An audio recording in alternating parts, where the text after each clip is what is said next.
Good morning everyone. मैं अभिनव कुमार।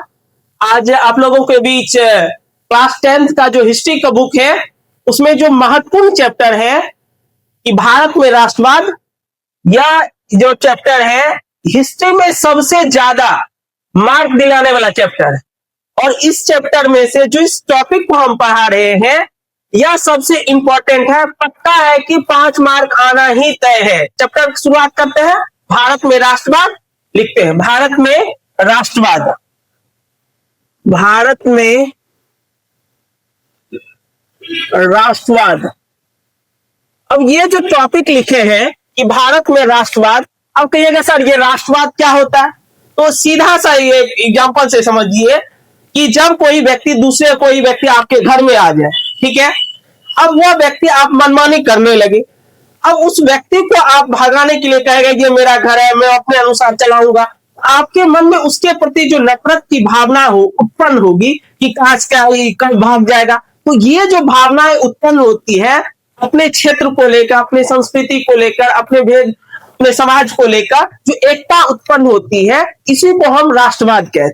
तो एक सीधा सा परिभाषा लिखते हैं कि राष्ट्रवाद क्या होता है। लिखते हैं कि राष्ट्रवाद, देखिए डैश देंगे, राष्ट्रवाद लिखेंगे। राष्ट्रवाद का शाब्दिक अर्थ होता है, राष्ट्रवाद का शाब्दिक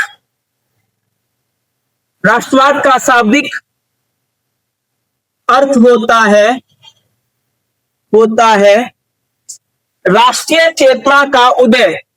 क्या है? राष्ट्रीय चेतना का उदय। राष्ट्रीय चेतना का उदय ऐसी कैसी चेतना जो किसी एक क्षेत्र विशेष में उर्मिला जो किसी भी क्षेत्र में सामाजिक धार्मिक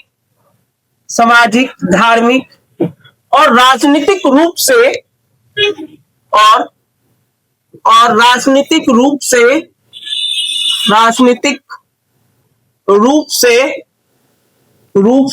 एकता का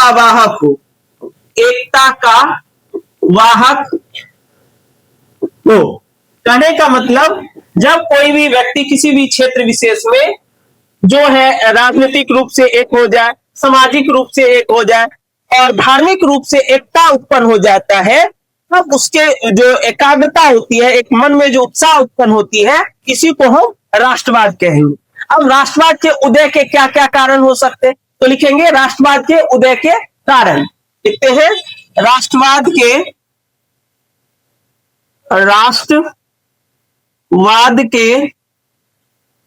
उदय के कारण को लिखे। राष्ट्रवाद के उदय के कारण को लिखे। तो लिखेंगे राष्ट्रवाद के उदय के कारण निम्नलिखित है। सर में लिख देंगे, ये क्वेश्चन बना लीजिए। राष्ट्रवाद के उदय के कारण को लिखे।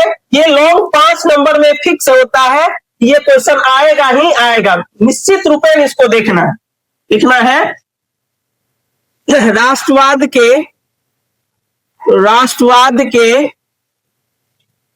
उदय के कारण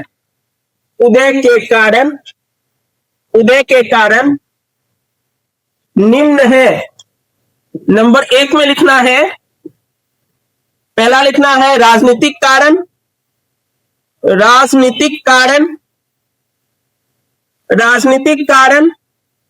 दूसरा लिखना है सामाजिक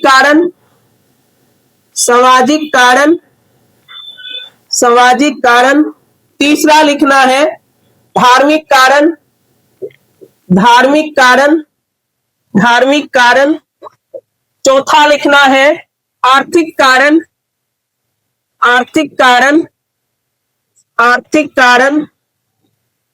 पांचवा लिखना है सांस्कृतिक कारण।